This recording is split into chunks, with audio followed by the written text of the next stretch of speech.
तो आप सबकी भरपूर तालियों में मैं कुरान के अजीम खादम को सामने दावत दूंगा। हालेलुया, प्रेज़ करो खुदा की तारीफ, हालेलुया, प्रेज़ करो, हालेलुया,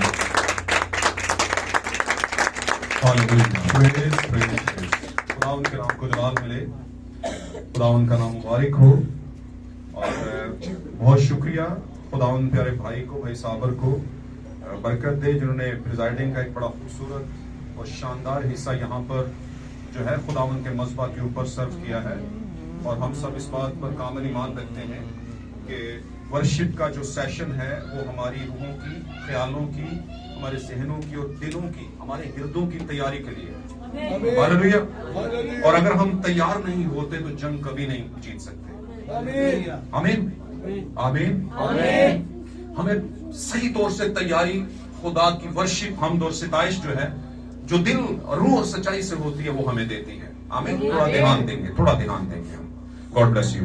और चूंकि मैंने पहले शुरू में बताया कि ये वक्त तो आनी जानी चीज है, कोई देर हो जाती है, कभी कोई जल्दी आ जाता है, लेकिन सबसे बड़ी बात यह है कि क्या इस देरी और जल्दी में हमने खुदावंद की वो जिंदगी की बातें ली या नहीं ली। आमीन। इस वर्शिप से हमने तैयारी का मरहला हासिल किया या नहीं किया। आमीन। तो आज की सुबह में मैं शुक्रगुजार हूं तमाम भाइयों का, तमाम अरेंजमेंट करने वालों का, तमाम तरह के यहाँ पर आए हुए अजीज बहन भाइयों का, बुजुर्गों का, प्यारे बच्चों का, शिखारों का, जो सख्त मौसम को अबूर करते हुए, उसकी फिक्र ना करते हुए खुदावंद के घर में आए, ताकि खुदावंद के वक्त के कलाम को, the voice of our age, हमारे जमाने की आवाज जो खुदावंद ने दी है, उसको सुने और अपनी जिंदगी को दुरुस्तगी की तरफ लेकर जा सके। आमीन, आमीन। क्योंकि एक वक्त है, ये आवाज नहीं आएगी, दुल्हन चली जाएगी, फिर आवाज नहीं आएगी। पाक कलाम में लिखा है, यीशु ने कहा, जमीन, तुम जमीन के क्या हो, नमक हो। अगर हम जमीन के नमक हैं तो नमक का जायका होता है, और नमक के बायस जमीन पर जायका बना रहता है, और खुदा सिर्फ नमक के बायस जमीन को बचा के रखता है। लेकिन जब ये नमक उठ जाएगा, दुल्हन उठा ली जाएगी। आमीन, आमीन। नमक कौन है? जायकादार लोग। और जायकादार कौन है? मसीह की दुल्हन, ब्राइड, जिनमें जायका है, बातों में नमक है। आमीन। इसलिए उसने कहा नमक का मजा नहीं जाने चाहिए। आमीन, हालेलुया। हम आगे बढ़ते हैं, बातें बहुत सी हैं लेकिन हम आगे बढ़ेंगे। तो आज की सुबह में, खूबसूरत सुबह में, आप सबको खुदाम यीशु मसीह के फतमन नाम में आए हुए तमाम अजीजों को सलाम कबूल हो, और मेरे अजीजों आप सबको खुदावंद बरकत बख्शे। आए हम देर के बगैर खुदावंद के कलाम की तरफ बढ़ते हैं। निकालिएगा मेरे साथ नए अहदनामा में से खुदाम यीशु मसीह की मार्फत लिखी गई, मुकद्दस लूका रसूल की मार्फत लिखी गई खुदाम यीशु मसीह की अंजील, उसको निकालेंगे। चैप्टर 9 निकालेंगे हम। हालेलुया। जिनके पास कलाम मुकद्दस है वो खोलेंगे और पढ़ेंगे। और मैं अक्सर कहा करता हूं कि अगर आप मसीही हैं तो मसीही की पहचान कोई सलीब नहीं है, कोई कबूतर नहीं है, कोई सेंटा नहीं है, कोई क्रिसमस ट्री नहीं है। आमीन, आमीन। बड़ा गिरजा नहीं है, बड़ा चर्च नहीं है, कोई कैथेड्रल नहीं है, कोई बड़ा पोप नहीं है जो कि चोगा शोगा पहन के आए तो कहे कि हम क्या होते हैं भाई, क्रिश्चियन होते हैं। नहीं, हम वो वाले निशानों वाले क्रिश्चियन नहीं है। आमीन। हमारे पास निशान क्या है? खुदा का कलाम। अगर पास है, लेके आते हैं तो आप क्रिश्चियन, फिर लगेगा पता कि आप क्रिश्चियन। आमीन। और अगर ये नहीं और बाकी सब कुछ है, कंठे जितनी सलीब गले में लटका के हम कहें कि हम क्या होते हैं, हम बड़े राहत होते हैं, बड़े लीडर होते हैं। ये बातें मैं इसलिए कर रहा हूं कि ये रास्ते की बातें हैं, आपको जिंदगी में काम आएंगी। हालेलुया। अभी शायद आप बच्चे हैं, अकल छोटी है, सोच छोटी है, अभी आप जरा चीजों को आई बाई शाई कर देते हैं, और क्योंकि आपकी एज है, लेकिन ये एज यहां पर नहीं रहेगी, कुछ प्रैक्टिकल भी होगा लाइफ में। जब प्रैक्टिकल होगा तो फिर आपको यार ये तो बात सही थी, ये तो आज पता चल रहा है कि कितने मियां था, 100 वाला पुराना हो गया, 200 होता है। कितने मियां था? 200 होता वैसे। हाँ, कितने मियां था? 5 मियां था, 200 होता। हालेलुया। 5 मियां था 100 होता है। ओके, 10 मियां था 200 होता है, 5 मियां था 100 होता है। क्या बात है।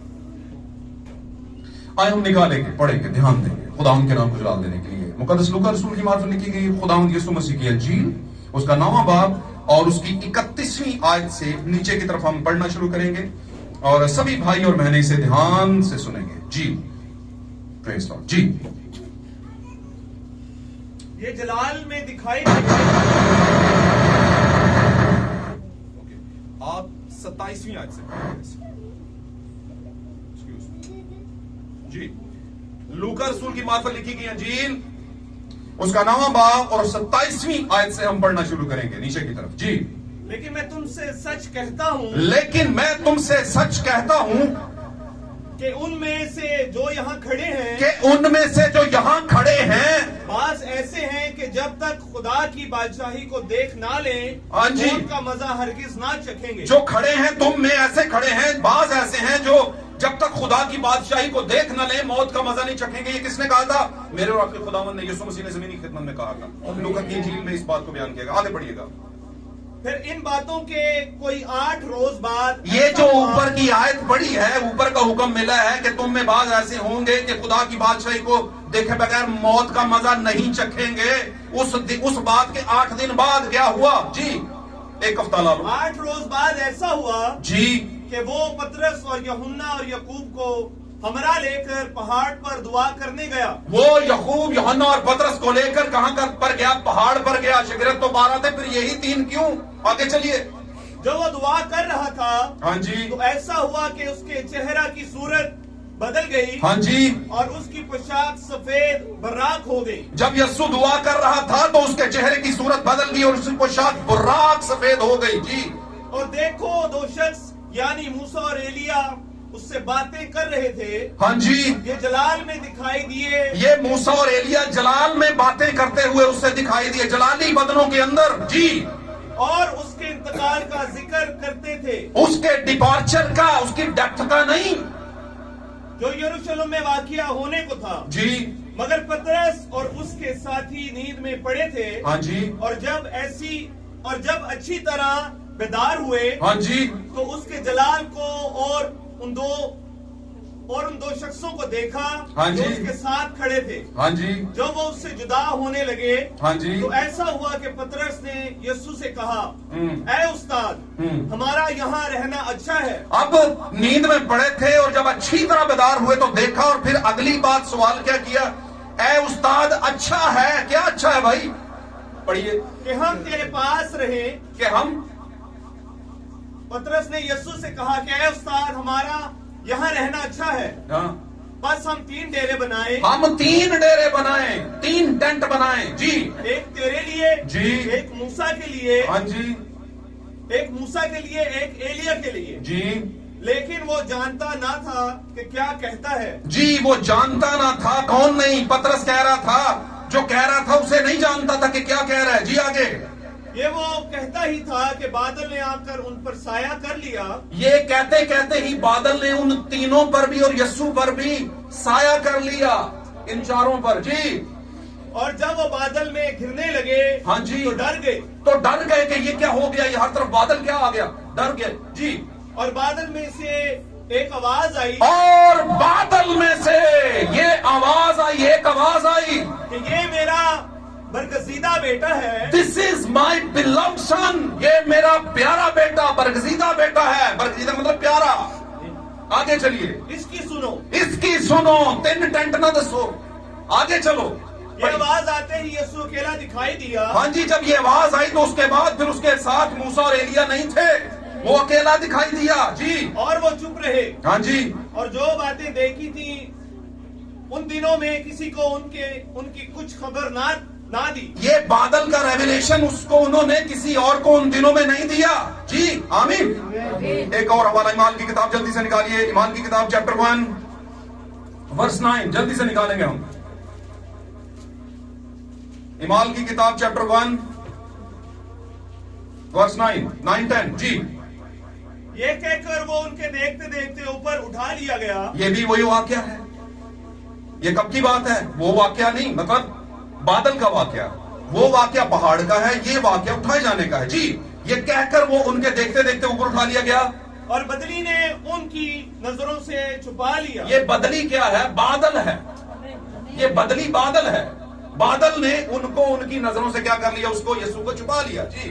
और बदलाते होके वो सवार आएगा, है ना? आगे चलिए, पढ़िए।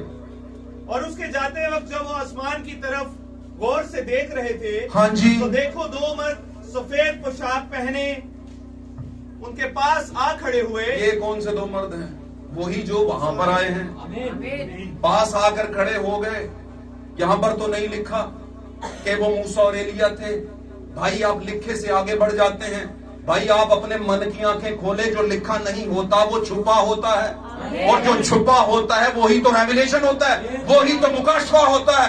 जो लिखा होता है वो तो पील होता है, वो तो छिलका होता है, उसके पीछे फल होता है। आमीन। तो यहां पर दो शख्स आकर क्या कहने लगे हैं, ए गलीली मर्दो, गलील के रहने वालों, यीशु के साथियों, क्या कर रहे हो तुम जी? और कहने लगे हैं, गलीली मर्दों जी, तुम क्यों खड़े आसमान की तरफ देखते हो? जी, यही यीशु जो तुम्हारे पास से आसमान पर उठाया गया है, हाँ जी, इसी तरह फिर आएगा। किस तरह आएगा? जैसे बादल में चला गया वैसे ही बादल में आएगा जी, जिस तरह तुमने उसे आसमान पर जाते देखा है। आमीन। खुदा के कलाम का पढ़ा जाना सुना जाना हम सबों के लिए मेरे सीसो भाई से बरकत हो, और आज इस कलाम का रेवलेशन आप पर खुल जाए और आप इसका रेवलेशन को कैच कर पाए। बस मेरी ये दुआ है आप इस रेवलेशन को हासिल कर पाए। God bless you. खुदा आपके साथ इस रेवलेशन के, इस कलाम के बायस अगर किसी पर किसी भी तरह की मुश्किल का साया है तो यीशु मसीह के पुरफजल कलाम के सादर होने से आपकी जिंदगी से वो छट जाए, हट जाए। खुदा को बरकत दे, तशरीफ रखिए। खुदा आपके साथ। Praise Lord. Hallelujah, hallelujah, hallelujah, praise Lord. क्या हम सब खुदावन के हुजूर में आकर खुशी को महसूस कर रहे हैं? Praise Lord. ताली बजा के बताइए।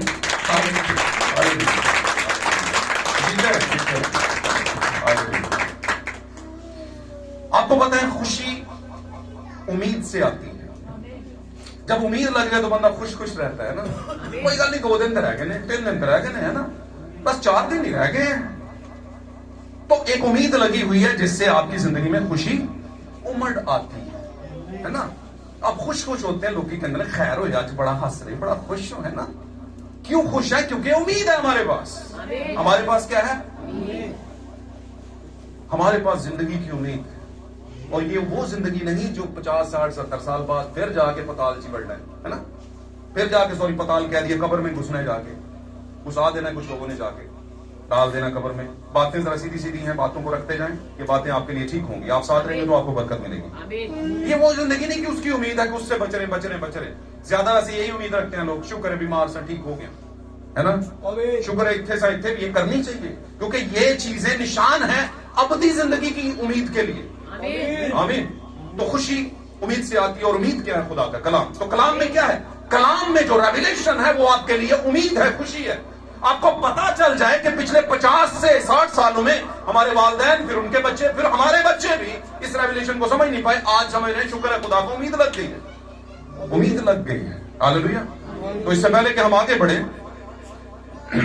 हम टॉपिक पे रहेंगे। आज का हमारा topic the mount of transfiguration. The mount of transfiguration अंग्रेजी का ये लफ्ज है, लेकिन इनका मतलब ये है तब्दीली सूरत का पहाड़। द माउंट ऑफ ट्रांसफिगरेशन, जो बाइबल में वर्ड लिखा हुआ है, the mount of transfiguration. Mount कहते हैं ऊंचे को, हाईएस्ट, और वहीं से लफ्ज निकला है माउंटेन, पहाड़। आमीन। अभी हम और भी हवाला एक लेंगे, मुकाशवा में भी किस बात निकाल के रखिएगा, वहां से हम एक हवाला पढ़ेंगे, लेकिन अभी नहीं, वो रास्ते में। आमीन। ताकि आपके पास परफेक्ट 3 गवाह आ जाए। अच्छा, आज का हमारा मौजू द माउंट ऑफ ट्रांसफिगरेशन, तब्दीली सूरत का पहाड़। आमीन। अब मैं आपको बताता चलूं कि यहां पर लूका की इंजील के अंदर ये हवाले आपको मती में भी मिलेंगे और मरकुस में भी मिलेंगे, लेकिन मरकुस में और मती में इन हवालों को ज्यादा तफसील के साथ बयान नहीं किया गया, जो कि मुकद्दस लूका रसूल की मार्फत किया गया। इसलिए हमने कॉन्टेक्स्ट उठाया कहां से? मुकद्दस लूका रसूल की जुबानी बोली गई और खुदा की दी हुई इल्हामी कुछ लाइनें हैं, कुछ हवालाजात रेफरेंसेस हैं जिनको हमने पढ़ा। यहां पर इससे पहले कि यीशु द माउंट ऑफ ट्रांसफिगरेशन के ऊपर जाते और वहां पर उनकी तब्दीली सूरत होती, उनकी शक्ल बदल जाती और बहुत कुछ शागिर्द देखते और वहां पर 2 शख्स भी मौजूद होते, इससे पहले 8 दिन पहले यीशु ने एक बात कही कुछ लोगों के साथ। आमीन। और वो बात क्या थी? हमने 27 आयत में पढ़ी। क्या लिखा? लिखा, मैं तुमसे सच कहता हूं कि तुम में ऐसे लोग खड़े हैं यहां पर कि जब तक वो खुदा की बादशाही ना देख ले मौत का मजा नहीं चखेंगे। तो कहने सुनने में ये बात बड़ी अजीब लगती है कि है यीशु ने देखो कदों को आना है, कदों को बादशाही लगनी है, और कदों को ना मरने का मतलब जो तक आएगा नहीं मरण गई। बात समझे? तो हाँ मेरे अजीजों, अगर जवाब चाहिए तो बिल्कुल सही कह रहा था। कह रहा था इससे पहले कि ये मर जाए मैं इनको अपनी बादशाही वाली हालत दिखाऊंगा, जरूर दिखाऊंगा। Hallelujah, hallelujah, praise Lord, hallelujah. मेरे अजीजों, पुराने एहतनामे के अंदर, नविश्तों के अंदर नबियों ने बयान किया कि फिर मैंने देखा कि एक कदीमुल अय्याम तख्त पर बैठ गया। आपने देखा होगा, हिजकिय्याह ने इसको बयान किया, यिर्मयाह ने, और बहुत से हैं जिन्होंने इस बारे में थोड़ी शहादतें दी। और ये पहले ही दिखाया जा चुका था कि फिर मैंने देखा, क्या देखता हूं कि कदीमुल अय्याम बैठा है और उसकी पोशाक से इर्द गिर्द की सारी जगह जो है वो क्या हो गई है, रोशन हो गई है, और उसका चेहरा आफताब की मानद है। और हम देखते हैं मुकाशवा 10 में एक जोरावर फरिश्ता उतरा, चेहरा आफताब की मानद है। कौन है? मेरे और आपका खुदावंद यीशु मसीह। हालेलुया, कोई और नहीं है। वो कभी फरिश्ते की सूरत में जाहिर होता है तमसील को लेकर, आमीन, लेकिन याद रखिए वो जिस भी रूप में आता है, जिस भी हालत में वो एनमॉर्फे होता है, मतलब रूप बदल के आता है, अपनी फंडामेंटल लाजमी लेकर आता है ना। किसी ने तोती बनी हुए ते अगले दिन ही उन्हें पेंट कोट पाया हुए, लेकिन खूबी बोलने से पता चलेगी कि किस नस्ल से आया है, कौन से खानदान के जरिए असर रहा है, कौन से उस्तादों से सीखा है, कौन सी इबादत इसने अटेंड की हुई है। कहां से लगेगा पता? खाली कपड़ों से नहीं, बातों से। बातों से बात करे कोई तो निसबनामा खुलता है। माथे पे किसी के कुछ लिखा नहीं होता, बात करे कोई तो निसबनामा खुलता है कि केड़े हसब नसब में से आया है या आई है। और बाय द वे मैं बता दूं, रास्ते में छोटी सी बात करने लगूं, छोटी सी बात कि ये जो बात करना है ये कहां से आता है, कहां से सीखता है बच्चा? सबसे पहली सबसे पहली यूनिवर्सिटी उसकी फैमिली के लोग, उसका वालिद और उसकी वालिदा, सबसे पहली यूनिवर्सिटी। आमीन। तो अगर इस गोद को हम स्पिरिचुअल एंगल में ले जाएं तो एक और भी गोद है जिसको पहलू कहा गया है, जिसके पहलू से मैं और आप निकले। हालेलुया, हालेलुया, प्रेज़ लॉर्ड, यीशु मसीह के नाम को जलाल मिले। हालेलुया, साइश और खुदा के नाम को मुबारक कहा जाए, उसके नाम की जय हो। हम इन बातों को लेंगे। तो अगर हम भी एक गोद में से निकलते हैं दूसरी पैदाइश में, तो फिर हम पर भी पहली यूनिवर्सिटी हमारे खुदावंद की होती है, जो 70 माओं से बढ़कर हमसे प्यार करता है और हमें फिर क्या करता है, परवरिश करता है, हमें बिल्डअप करता है, हमें उड़ान देता है, हमें सिखाता है। आमीन। तो यहां पर ट्रांसफिगरेशन के पहाड़ के ऊपर, इस ट्रांसफिगरेशन के पहाड़ को मुकाशवा में एक बड़ा पहाड़ कहा गया है। किताबे मुकाशवा में 21वां बाब आप निकालेंगे तो लिखा है, वहां पर फिर मुझे फरिश्ता कहां पर ले गया, रूह में एक बड़ा पहाड़ उसने दिखाया, बड़े पहाड़ पर ले गया। तो यहां पर यीशु मसीह कहां पर गया है? एक पहाड़ के ऊपर। हालेलुया। और साथ कुछ लोगों को ले गया है, और वो कौन लोग हैं? 12 में से 3। 12 में से कितने? सिर्फ 3 ही। क्यों? क्योंकि ये 3 जो थे ना, ये दूसरों से थोड़े से हर काम च पहना गया, हर काम से पहना। और इनमें सरे फहरिस्त मुकद्दस पीटर, पतरस, आमीन, फिर याकूब, यूहन्ना, पतरस, याकूब, यूहन्ना, सुना होगा आपने बाइबल में यीशु मसीह ने कई बार, है ना। तो दूसरों से भी एक तीसरा फेज है यार, समझे बात हो? मेरी जुली भीड़, उसमें से 12, फिर 12 में से 3। तो आप किन में आते हैं? क्या वो जो यीशु मसीह की सूरत, तुम में से कुछ ऐसे खड़े हैं जो खुदा की बादशाही जब तक देख ना ले मौत का मजा नहीं चखेंगे? तो क्या वो आप हैं? क्या आप हैं याकूब, मुकद्दस पतरस और यूहन्ना? आप हो सकते हैं या नहीं? क्या आप में वो रूह है कि यीशु को उस हालत में देखें? हालेलुया। क्या आप वो हैं कि जो बादल यीशु मसीह पर आ गया, उमड़ आया, उसी बादल का हिस्सा आप भी बन जाएं यीशु के साथ? बन सकते हैं, बन सकते। याद रखिए, पाक कलाम में किताब बास में बयान किया गया, कोई भी चीज नई नहीं हुई, जो पहले हो चुका वही दोहराया जा रहा है। ट्रांसफिगरेशन के ऊपर बादल आया, हालेलुया, हालेलुया। और फिर आगे देखें तो यीशु मसीह के उठाए जाने के वक्त में बादल आया। फिर आगे देखें तो लूका बयान करता है पहले बाब की नामी आयत में कि वहां पर असल में हुआ क्या था, एक बदली ने यीशु मसीह को क्या कर लिया था? छुपा लिया। आमीन। तो ऐ गलीली मर्दो, तुम इस तरह ताज्जुब से आसमान की तरफ क्यों देखते हो? यही यीशु जिसको तुमने इस तौर पर जाते देखा, इसी तौर पर दोबारा वापस आते हुए देखोगे। कौन देखोगे? क्या आज से 60 साल पहले हमारा दादा जिंदा थे तो आज जो थे जवान थे उन्होंने कुछ देखा, तो क्या आज वो देख रहे हैं? नहीं देख रहे। तो कौन देख रहा है? उसी का खून देख रहा है। तो अगर उसका खून देख रहा है तो मतलब वो देख रहा है। किसी समझदार बंदे ने कहा था, खानदान बहन भाई सब मिलकर रहा करें। क्यों? क्योंकि किसी की आंखों में आपको मां नजर आएगी, किसी के नाक से आपको अपना वालिद नजर आएगा। बहन भाइयों की बात कर रहा हूं। किसी की बातों से आपके वालिद नजर आएंगे, है ना? किसी के स्वभाव से, गुफ्तगू से आपको मां नजर आएगी। तो मां और बाप किन में छुपे हुए? कौन प्रेजेंट करता है? औलाद प्रेजेंट करता है। हालेलुया। तो अगर एक पीढ़ी पीछे यीशु के जलाल को देख चुकी थी ट्रांसफिगरेशन के पहाड़ पर, जहां पर यीशु की सूरत बदल गई, तो एक पीढ़ी से ऐसी है ना इस जमाने की, सातवें युग की, सातवें जमाने की पीढ़ी। सच्चे खबे ना लगे हो कितने भी नहीं जो होनी वो तुसी हो ही, आप है वो पीढ़ी।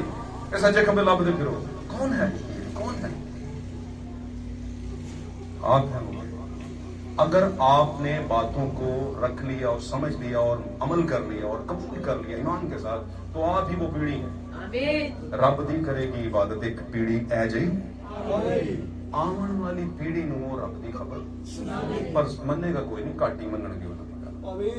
मुझे तो खबर सुनावेगी तो मानेगी बहुत कम, लेकिन इसका मतलब ये नहीं कि मानेगी कोई नहीं, क्योंकि बीज तो पड़ा हुआ है कहीं ना कहीं थोड़ा बहुत। Hallelujah. The mount of transfiguration, तब्दीली सूरत का पहाड़ क्या है? हाईएस्ट।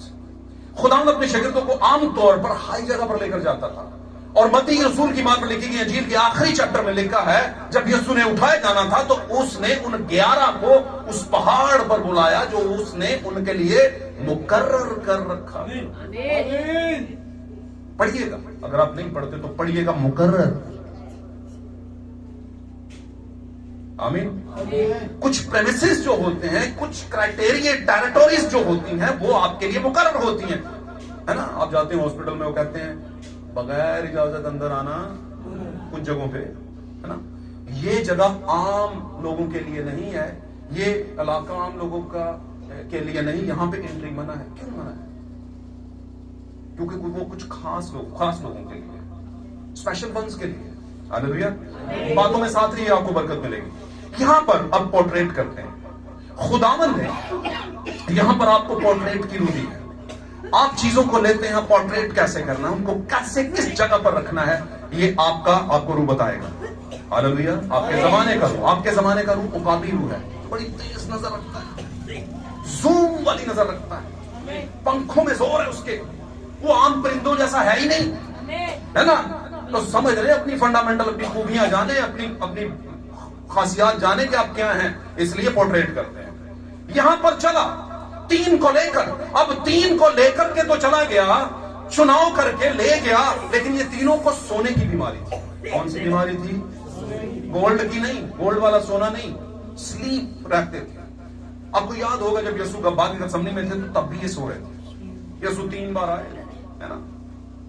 3 बार यीशु ने कहा, वहां पर 3 बयान है, मैंने पढ़े हुए। 3 बार यीशु ने कहा उठो, तुम फिर सोगे। सोते क्यों? दुआ करो ताकि आजमाइश में, क्योंकि उससे पता था कि बड़ी आजमाइश आने वाली है, अभी मुझे उठाकर लेकर जाएंगे और हो सकता है इनको भी ले जाएंगे। आमीन आमीन। तो सोने के बड़े प्रॉब्लम थे। अब यहां पर भी सो चुके हैं, वहां गब्बार की गतसमनी में सोए हैं, यहां पर भी सो गए। जब इन्होंने क्योंकि याद रखिएगा, जब खुदा का रूह आता है तो सोए हुओं को एक बार झटका जरूर देता है। उठ जा भाई, सोने वाले जाग, मुर्दों में से क्या कर, जी उठ। तो खुदा का नूर क्या है? ट्रांसफिगरेशन के पहाड़ पर तुझ पर भी चमकेगा। आमीन। तो आपको सेट कहां किया गया है? ट्रांसफिगरेशन के पहाड़ के ऊपर। अब ट्रांसफिगरेशन का पहाड़ क्या है? आपने देखा होगा पिरामिड। पिरामिड को कौन कौन जानता है? पिरामिड लफ्ज किसने सुना हुआ है? Pyramid, okay. 3 बच्चे पीछे, किसने सुना? ओके, आपने भी सुना, आपने सुना, ओके। कोई नहीं, एक बच्चा नहीं आता, नो प्रॉब्लम। पिरामिड किसे कहते हैं? जल्दी से इसराइल में बहुत सारे पिरामिड्स हैं। कोई और बच्चा? मीटर जो किसी चीज को चेक करने वाला। नहीं, वो पैरामीटर नहीं मैं कह रहा बेटा जी, खुदा बरकत दे, आपने भी जो समझा वो सही समझा, लेकिन वो पैरामीटर नहीं मैं कह रहा, मैं पैरामिड कह रहा हूँ। पैरामिड और चीज, पैरामिड और पैरामीटर और चीज। पैरामीटर बाकी वो पैमाइश का आला होता है, ओके, लेकिन पैरामिड PYRAMID पिरामिड। तो पिरामिड इजिप्ट में है, मिस्र में है। उनको उर्दू जुबान में, पाकिस्तानी जुबान में अहरामे मिस्र कहते हैं। अभी यहां पर चूंकि मेरे पास वो बोर्ड नहीं है वैसे बोर्ड वाइट, इसका मतलब है नहीं, लगाया नहीं, मार्कर तो मिल ही जाएगा। तो मैं पिरामिड आपको बना के दिखाता। पिरामिड चौकोर होता है, आमीन। पिरामिड चौकोर है, मिस्र के अंदर मौजूद है, बड़े बड़े पत्थरों से बने हैं। आप जब उसे देखेंगे तो आपको तकून लगेगा नीचे खड़े होके, लेकिन जब आप उसे टॉप पे देखेंगे तो ये चकोर है। अब इसको इस तरीके से बनाया गया है कि ऊपर से जब सूरज चमकता है तो इसका साया जमीन पर नहीं पड़ता। ध्यान ना गल सुनियो, ते समझ आने की गल ये नहीं कि समझ आवे पहेली है, नहीं, एक ऐसी चीज है जो नीचे से चकोर है और ऊपर जाकर ये तीनों कोने ऊपर जाकर एक नोक बना देते हैं। जी, नीचे से आप यहां से देखेंगे ट्रायंगल है 3, क्योंकि जाहिर सी बात है ऊपर से एक कोना लेकर आएंगे यहां पर, एक कोना यहां पर, और यहां से ऐसे कर देंगे तो ये हो गया 3। लेकिन आप जब इस साइड पे इसकी होंगे तो फिर ये यहां से इधर को और इधर को इधर, और फिर ऐसी फ्रंट और फिर ऐसे ही। तो ऊपर से एक है, नीचे से 4 लाइनें हैं ऐसे, आमीन। कोने सेम है, 1500 गज मुकाशवा में लिखा हुआ है, इस बारे में बताया गया है। उसकी पैमाइश कितनी है पिरामिड की? खुदा के पहाड़ की, मुकाशवा के मुताबिक 1500 हाथ चौड़ा, 1500 हाथ ही लंबा और 1500 हाथ ऊंचा। लेकिन फर्क क्या है कि ये जो 1500 हाथ ऊंचा है ये ऊपर से जाके नोकें ऐसे मिला दी है, ऐसे सीधी नहीं रखी, चारों कोनों की नोकें ऊपर जाके, मेरी गल समझ रहे हो थोड़ी बहुत, बना दी। अब ऊपर जो टॉप है वो है कॉर्नर स्टोन, कोने का पत्थर जो टॉप पे लगा हुआ है, आमीन, जिसे हम कहते हैं कि वो कोने का पत्थर जिसको ममारों ने रद्द किया, सब पे टॉप पे लगा हुआ है, आमीन। अब वहां पर वो है, और नीचे से आप शुरू करते जाए तो 7 कलीसिया जमानों के साथ रिश्ते जो नीचे का दौर पूरा करके आए हैं। और उन्होंने पहुंचना कहां पर? हमने असल में वो 5 जो 7 आए हैं वो क्यों आए हैं? ताकि हमें ऊपर के कॉर्नर पर लेकर जाए, टॉप तक, खुदा के पहाड़ की चोटी पर लेकर जाए। तो चोटी पे कौन है? कॉर्नर स्टोन, यानी कि कोने के सिरे का पत्थर। और वो कोने के सिरे का पत्थर कौन है? मेरा और आपका खुदावंद। तो हमने कहां तक पहुंचना है? कोने के सिरे के पत्थर पर। अब कोने के सिरे के पत्थर के ऊपर क्या है? वो क्या है कोने के सिरे का पत्थर? खुदा का प्यार, द ग्रेस ऑफ गॉड, खुदा का फजल। हाँ, ये सॉरी, इसको आप ऐसे करेंगे तो ज्यादा, इसको जरा ऐसे कर दें, ऐसे हो जाएगा, नहीं कर दें, सॉरी, ठीक है। मैं आने वाले दिनों में टैब लैपटॉप वगैरह का अरेंज करके आपको यहाँ पे कुछ चीजें दिखा दिया करूंगा, आप समझ जाया करेंगे।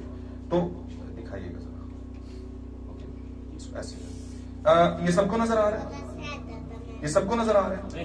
आप जाएंगे, हर घर में स्मार्टफोन है, आज ये कीजिएगा, जाकर निकालिएगा पिरामिड, आप बोल दीजिएगा, लिखना नहीं आता तो ऐसे माइक के आगे बोल दीजिएगा गूगल पे जाके, तो पिरामिड आ जाएंगे। आप उसे जूम करेंगे, ऐसे करके, ये देखें जूम होता जा रहा है। आप इसकी ईंटों तक को भी देख लेंगे, ये ईंटें नहीं थी, बेसिकली ब्लॉक्स, ये ब्लॉक्स थे। क्या ये इंसान बना सकता है? एक अलग सवाल है, क्या ये इंसान बना सकता है? हर चीज पूरी है। आज के ममारों ने इसे चेक किया है, बड़ी साइंस ने, आर्किटेक्चर ने, उन्होंने कहा पूरे तरीके से जोड़ जोड़ के, किससे बनाई? किसने बनाई? ये कौन सी मखलूक थी? किसने बनाई? तो पाक कलाम में लिखा है जो इंसान से मुमकिन नहीं वो खुदा से हालेलुया, जलाल खुदा के नाम को मिले, उसका नाम मुबारक हो। तो हम यहां पर सीख रहे हैं ट्रांसफिगरेशन का पहाड़, यानी तब्दीली सूरत का पहाड़। आपकी सूरत तब्दील नहीं होगी तब तक जब तक आप कॉर्नर स्टोन, तब्दीली सूरत के पहाड़ के पैरामीटर तक नहीं जाएंगे। जब तक आप वहां पर यस्सु के साथ नहीं जाएंगे, यस्सु का जलाल, उसकी बादशाही का दर्शाना, उसकी बादशाही का रेवलेशन नहीं देख सकेंगे। जाना पड़ेगा। और जाने के लिए क्या है? जाने के लिए भाई 7 सीढ़ियां हैं। 7 सीढ़ियां, 7 सीढ़ियां और 12 दरवाजे। 7 सीढ़ियां और 12 दरवाजे। और भाई जब ये खुदा का पहाड़ ही फ्यूचर होम है ब्राइड के लिए, ब्राइड्स फ्यूचर होम है। दुल्हन का मुस्तकबिल का घर जो है वो कॉर्नरस्टोन के ऊपर। हालेलुया। और मैं एक और बात आपको बता दूं, यहां पर अब मेरे पास मार्कर नहीं है। मार्कर हो तो मैं एक सफे पे आपको एक चीज बताऊंगा। बहुत बड़ा रेवलेशन, अगर आप इसको समझ गए तो, समझ जाएंगे तो बड़ी बरकत मिलेगी। आप ऐसे समझ नहीं पाएंगे। मैं डाया बना सकता हूं किसी चीज पे, छोटा सा, बस 1 मिनट चाहिए आप, मैं आपको बताता हूं। डाया बना के बताता हूं, कोई भी एक पे। हाँ जी, ये दीजिए। एक्सक्यूज मी, मुझे सिर्फ 1 मिनट। और ये बात बड़ी दूर तक आप समझेंगे।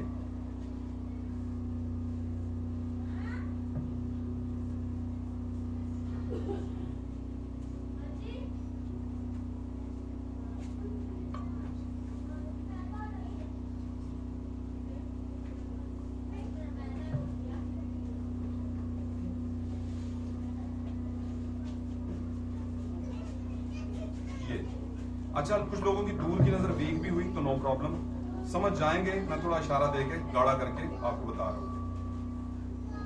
खुदा का पहाड़ खुदा का घर है। आमीन। आपने समझ लेना, जहां पर खुदा का घर है वो खुदा का पहाड़ ही। आमीन। अब खुदा का पहाड़ कहां पर है? जहां पर खुदा अपनी सूरत दिखाता है। अब गौर से सुनिए भाई, ध्यान दें। जिसको नजर आ रहा है मैं दोनों तरफ दिखाऊंगा। ये ऊपर 2 पिरामिड बने, ये आपको तकोन लग रहे हैं, लेकिन जब आप इसे बनाते हैं तो ये चकोर हैं, पीछे से भी हैं। यानी ये वाला जो है नीचे का हिस्सा, ये चकोर है, चारों तरफ से एक जैसा है। आमीन। बात समझ रहे? अब ये पिरामिड जो है ये खुदा का घर है, जहां पर खुदा की मौजूदगी है। इस वाले पिरामिड पर नहीं जो मैंने आपको दिखाया है। पिरामिड का मतलब वो मिसाल है जहां पर कोना है। और ये वाला पिरामिड जो बनाया गया है इसका बाइबल से ताल्लुक है, जो मिस्र में बनाए गए। नबी ने इसको बयान किया। आमीन।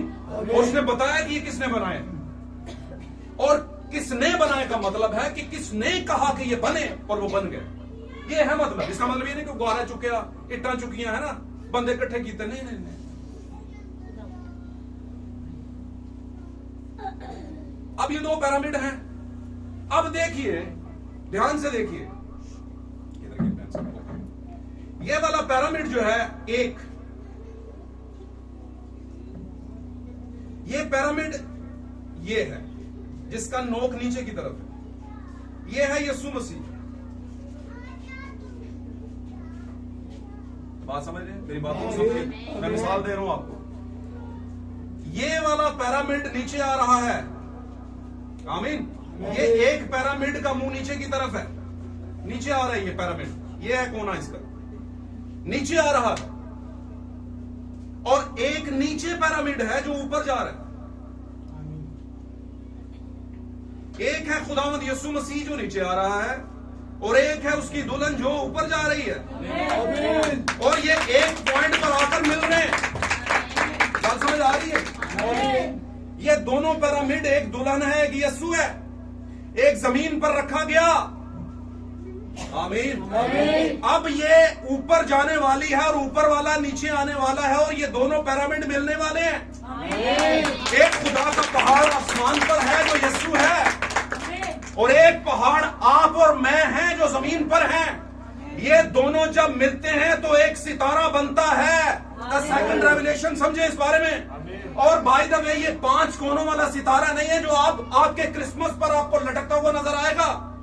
ये 5 कोनों वाला नहीं है। इसके कोने गिने कितने हुए? 6 कोने।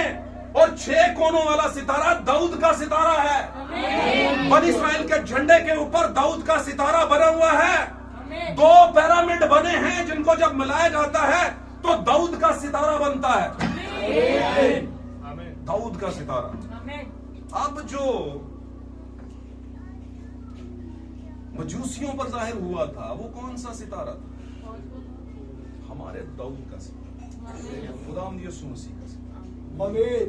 और वो 5 कोनों वाला नहीं था।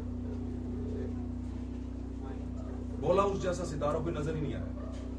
आपको जब भी कोई स्टार बनाता हुआ नजर आएगा 5 कोने बनाएगा, मैं बना देता हूँ, बना दे ऐसे करके, शायद बचपन में बना देते ऐसे करके। बड़ी देर तो मैंने बनाने नहीं सिखाता बचपन से।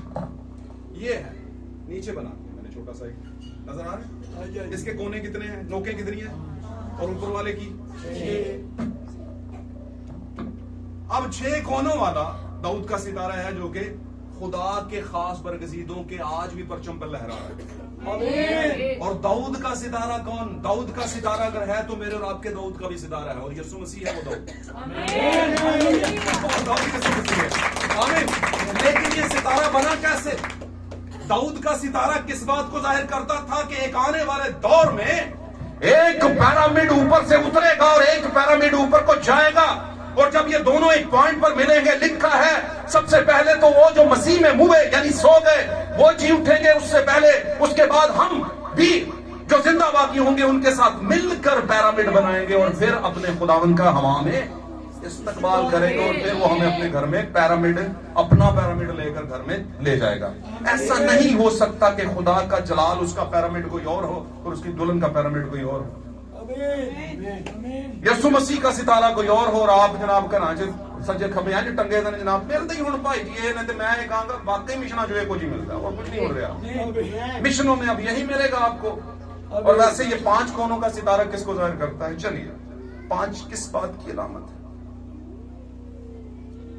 5th डायमेंशन पर कौन रहता है? इब्लीस रहता है।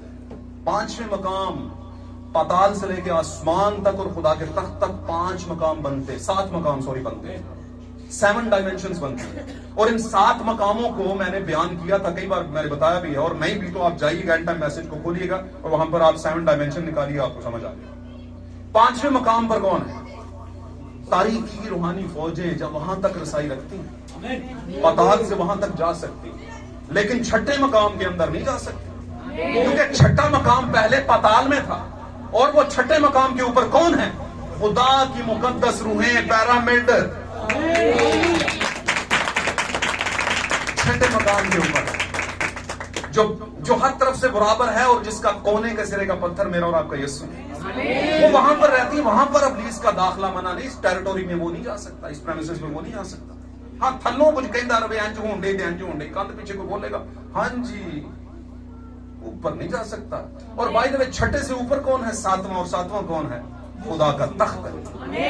और 6ठे तक जो रूहें हैं मुकद्दसीन की, उसे कब तक रखा गया है? जब तक कलीसिया रैप्चर नहीं कर जाती, दुल्हन रैप्चर नहीं करती। जब रैप्चर कर जाएगी तो सब काम चुकेंगे, यीशु मसीह आने को, आने वाले वक्त में अदालत लगेगी, सब कुछ होगा। हालेलुया। तो सारे मुकद्दसीन वहां पर होंगे। आमीन। सारे मुकद्दसीन क्या है? वहां पर होंगे। उस 6ठे मकाम में जो रूहें पाई जाती हैं, उनमें कुछ दुल्हन की रूहें भी हैं, सारी दुल्हन की नहीं, सारी दुल्हन की नहीं होंगी, कुछ दुल्हन की। Hallelujah, hallelujah. क्योंकि कुछ ऐसे थे जिन्होंने यीशु पर ईमान तो नहीं लाया, लेकिन एज ए दुल्हा के तौर पर उसकी तालीम को मान नहीं पाए, लेकिन वो ऐसे थे कि जिनके जो बनी इस्राइल थे यीशु मसीह की नस्ल के थे, उसके उनके साथ वादे थे। मसीही ईमान में तो गए, यानी शरीयत के मुताबिक वो दुनिया से गए। आमीन। यीशु के जाने के बाद ये आज भी शरीयत में लोग मर रहे हैं कि नहीं मर रहे? बनी इस्राइल आज भी मौजूद है, बिन्यामीनी नस्ल का आज भी शायबा वहां पर मौजूद है, बनी इस्राइली नस्ल का है कि नहीं? तो वो जो मर रहे हैं वो भी ईमान में, तौरेत में, मूसा की तौरेत के मुताबिक खुदा को मान रहे हैं और वादे के मसीह का इंतजार करें, बस इतना कर रहे हैं। जो आ गया तो उसको नहीं मान रहे, लेकिन वो दुल्हन का हिस्सा नहीं होंगे, वो तख्त के सामने वाले होंगे। लेकिन उन्हीं में जो आज के दौर में मर रहे हैं वो भी वहीं थे, लेकिन वो कौन है? दुल्हन। जो यीशु मसीह की दूसरी आमद जब अभी होगी तो वहां से वो रूहें आएंगी, उन्हीं बदनों के अंदर वो बदन जी उठेंगे। बात समझ गए? अब एक पिरामिड ऊपर से आ रहा है, एक पिरामिड नीचे, एक पहाड़ ऊपर से आ रहा है, एक पहाड़ नीचे से जा रहा है। हालेलुया। एक हवाला निकालिए मेरे साथ, निकालिए जल्दी से। Praise Lord. हालेलुया। सिताइश यीशु मसीह के नाम को जलाल में।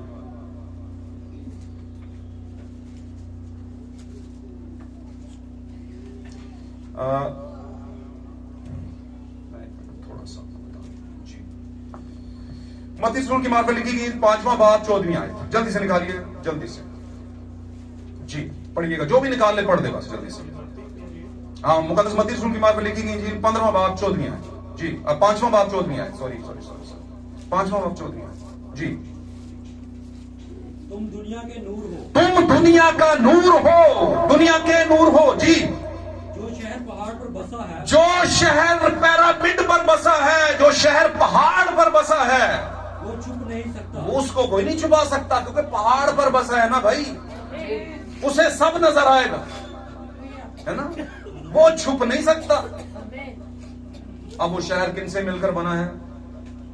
खुदावन के बरगज़ीदों, बिलव्ड वन, खुदावन के प्यारे लोग जो हैं, उसकी दुल्हन का हिस्सा है। जो शहर पहाड़ पर बसा, वो छुप नहीं सकता। आगे और जो और चिराग जलाकर पैमाना के नीचे नहीं, बल्कि चिरागदान पर रखते हैं, हाँ जी, तो उससे घर के सब लोगों को रोशनी पहुंचती है जी। अगर आपने कहीं खुदा के रूह का चिराग जला लिया है, मैसेज में आ गया, तो फिर उस चिराग को जला कर ना किसी पलंग दे थले ना वाड़ दो, उसको उस जगह पे रखो जहां पर उसे होना चाहिए। आप में से हर एक खुदावन का क्या है?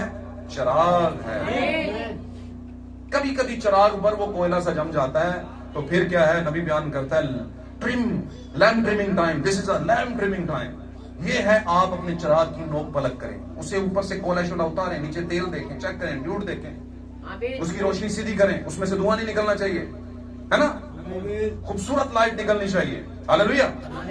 चिराग तो है, तेल भी है, सारा कुछ है, लेकिन थोड़ा सा लैम्प ट्रिमिंग करनी है। ट्रिमिंग समझ दो, ट्रिमिंग, अगर ट्रिमिंग कर दी वाला जरा थोड़ी सी, कहते हैं कि नहीं, है ना, नहीं पाइप बहुत ना कटी, ट्रिमिंग कर देना, इतना ख्याल है वो स्ट्रीमिंग का, तो इस ट्रिमिंग का क्या बना?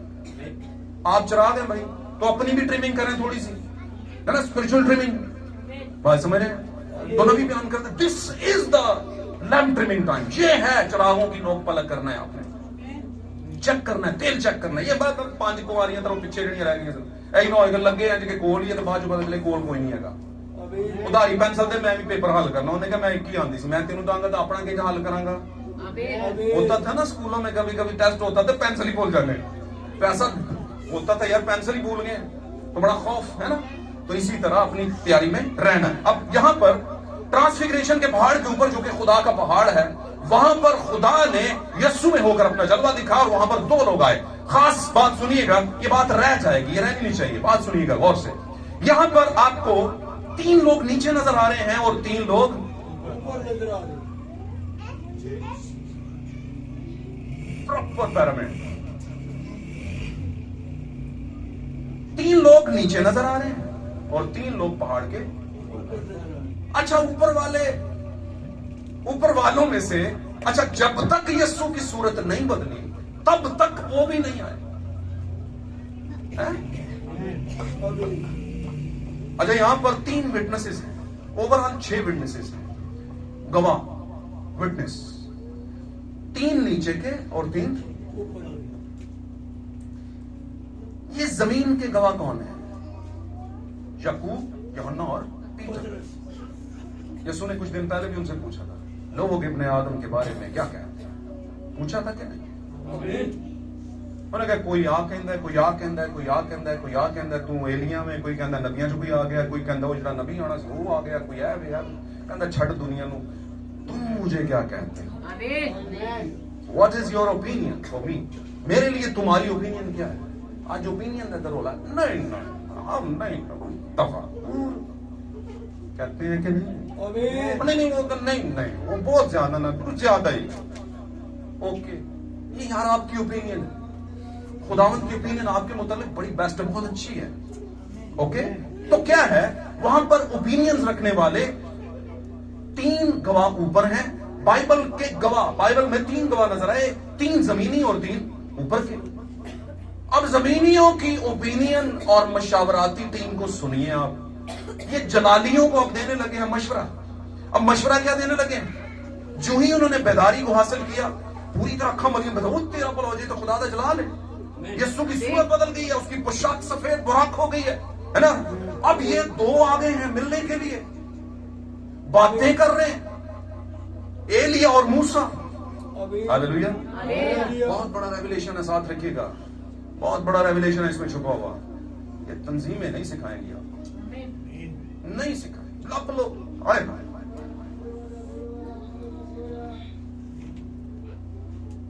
आंख बदन का क्या है, और अगर तेरी आंख खराब है तो तेरा सारा बदन अंधेरा है। तो यीशु ने क्या कहा, वो अंधेरा दिखाने वाले उन्हें छोड़ दो। राह दिखा रहे हैं पर अंधा अंधे को दिखा रहा है भाई। क्यों? क्योंकि आंख रोशन नहीं। और बदन क्या है? खुदावंद का बदन कौन है? खुदावंद की कलीसिया। और चिराग क्या है? उसकी आंख। और आंख कौन है? खुदावंद यीशु मसीह, जो आंख है हमारी, और हम उसकी आंख हैं। जो कोई मेरे है ना छुएगा, वो मेरी आंख की पुतली को छुएगा। उसकी आंख की पुतली हमारी आंख से देखता है खुदावंद दुनिया को। सच्ची बात कर रहा हूं। तो क्या है ये तंजीमें नहीं पता। तो हम सीखते हैं यहां पर, समझ लें बातों को। 3 गवाह जमीन के जिनकी ओपिनियन में फर्क है। देखिए बेदारी, रेवलेशन देखा। खुदावन ने कहा था ये देखेंगे मेरा जलाल, खुदा की बादशाही। खुदा की बादशाही में क्या होगा? हम खुदा को ही तो देखेंगे यीशु मसीह की सूरत में।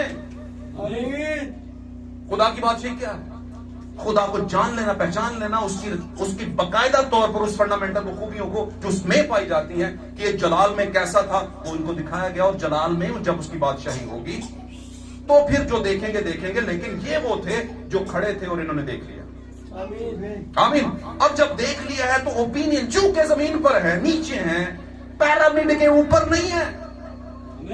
तो यहां जमीन की ओपिनियन लेकर पैरामिड के ऊपर गए हैं, पहाड़ के ऊपर, ट्रांसफिगरेशन के पहाड़ के, तब्दीली सूरत के पहाड़ पर गए और कहने लगे, ए उस्ताद, क्या ही अच्छा हो कि हम 3 टेंट लगाएं, 3 डेरे बनाएं। इंग्लिश में लिखा है टेंट्स, खैमे। एक तुम्हारे लिए, एक मूसा के लिए, एक एलिया के लिए। तो बाज़-औक़ात आपकी ओपिनियन दुनियावी तौर पर बड़ी स्ट्रांग होती है क्योंकि आपको लगता है कि ऐसा हो जाए, लेकिन खुदावंद उसका जवाब नहीं देता, बल्कि उस पर अपना जवाब देता है।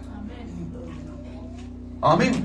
तो एक बादल आया उनकी ओपिनियन पर एक ओपिनियन देने के लिए। बादल आया और उन तीनों को अपने क्या कर लिया, घेरे में ले लिया। और वो खौफजदा भी हो गए। और वहां से आवाज एक आई, बादल में से आवाज आई, इसकी सुनो भाई, ये मेरा बरगजीदा बेटा है। इसकी सुनो भाई, इसकी सुनो, ये मेरा बरगजीदा बेटा है। इसकी सुनो। मुझे खैमे ना बताओ, खैमे ना बताओ, क्योंकि जिनके लिए वो खैमों का बंदोबस्त कर रहे थे वो जमीन के खैमों को छोड़ने वाले थे। बल्कि 2 तो छोड़ चुके हुए थे। जमीन के खैमों को 2 छोड़ चुके थे और एक आने वाले दिनों में छोड़ने वाला था। तो उनको खैमे लगाने की जरूरत नहीं थी। हालेलुया। आगे चलते हैं। ये मूसा और एलिया किस चीज का रेवलेशन? बातों को रखना पास। ये बातें आपके लिए जिंदगी है, बड़ी तब्दीली लेके आएंगे आपके लिए। शायद आपने ये बात कभी नहीं सुनी हो। जितने भी मैसेज में नए हैं उन लोगों ने शायद ये बात ना सुनी। ये बात बड़ी खास है। क्या है जी? ओके, गॉड ब्लेस यू जी। वो भी है, लेकिन मैं एक और चीज बयान करने दूंगा आपके सामने।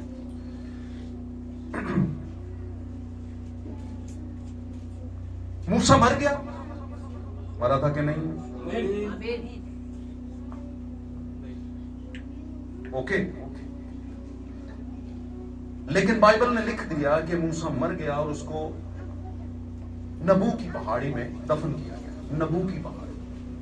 तो बाइबल ने कुछ चीज कोट की है तो ये किसी वजह से की है, ये किसी रेवलेशन को खोलने के लिए।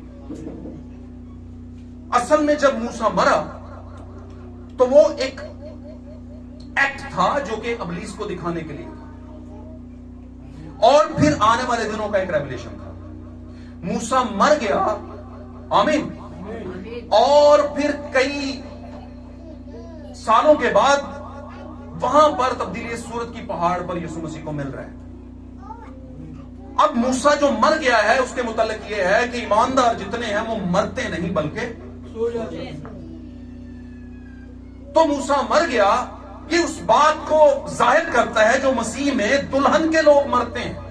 दुल्हन के लोग मसीह में मर जाते हैं। दुल्हन के जो खुदावंद के रेवलेशन के साथ होते हैं और फिर उनकी जमीनी मौत हो जाती है, वो मर जाते हैं कुछ टाइम के लिए। आमीन।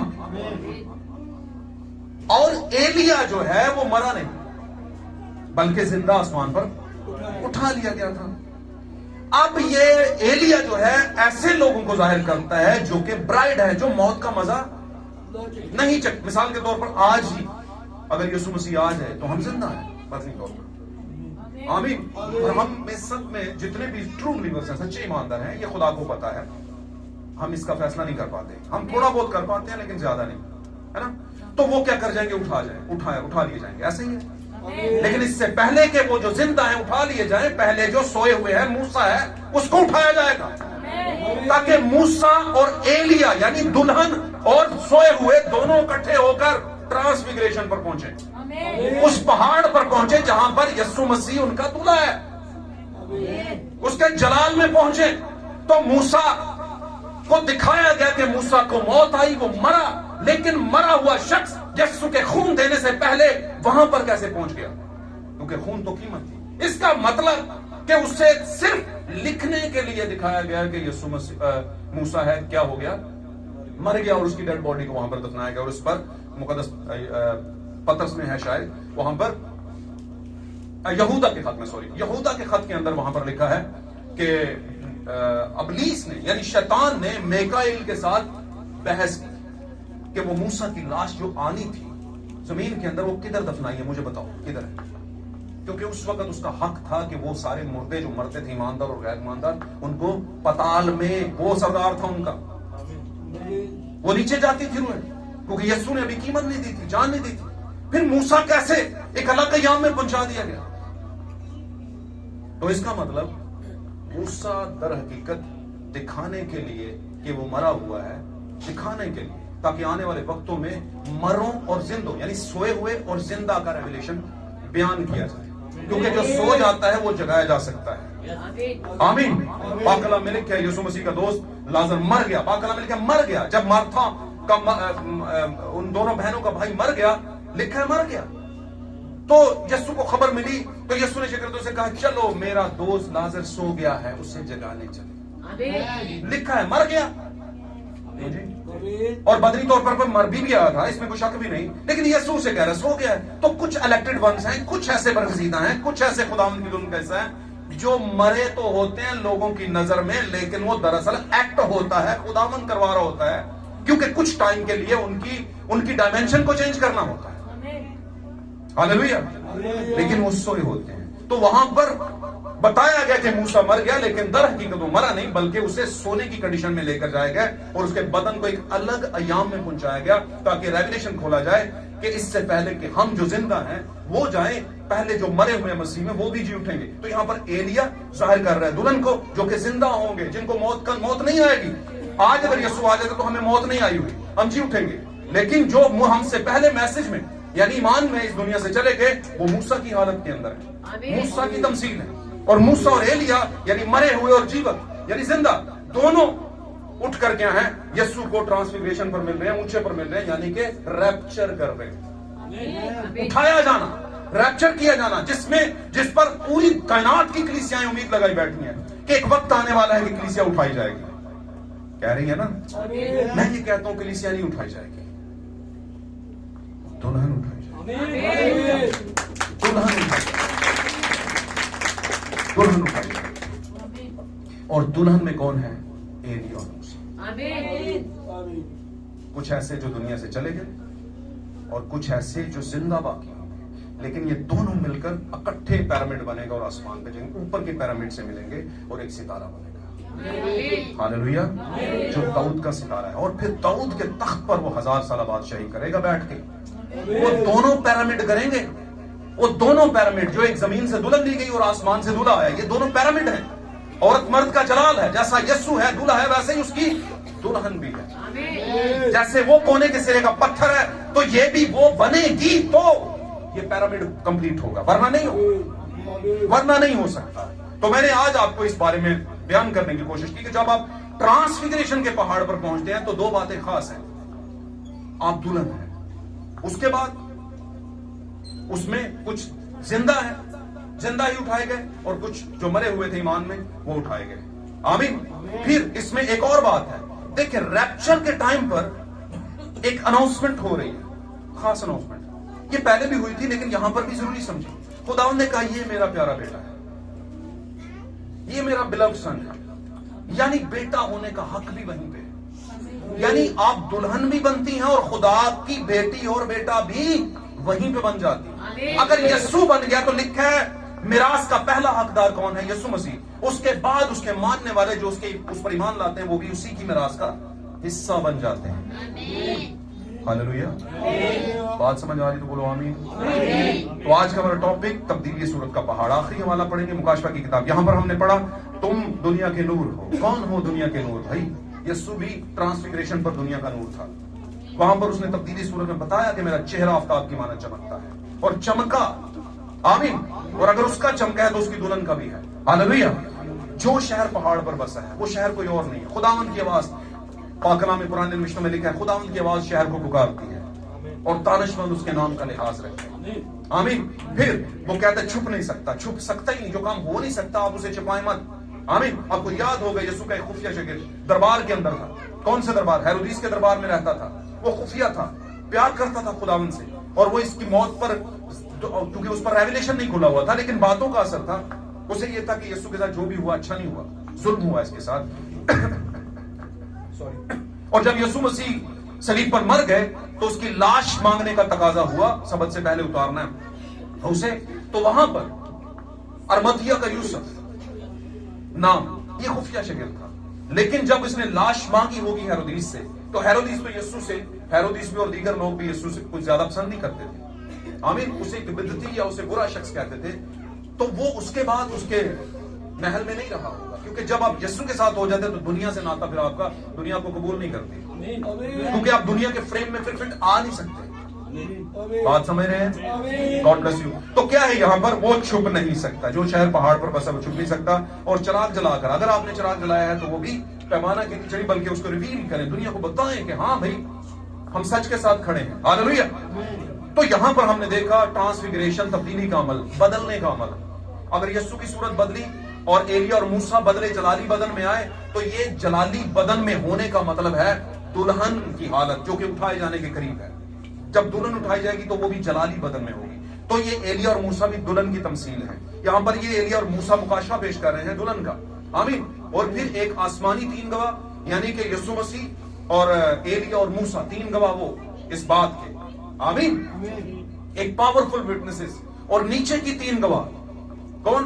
पतरस, यूहन्ना और याकूब। अब मुकाशफा में चलेंगे। आखिरी वाला पढ़ूंगा, इसमें बात नहीं करूंगा। मैं चाहता हूं आपके पास वो हवाला आ जाए। मुकाशफा 21 बाब निकाले जल्दी से।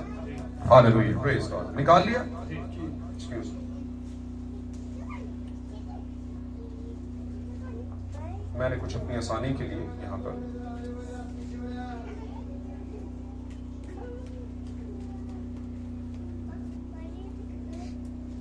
जी, आप इसे पढ़िएगा।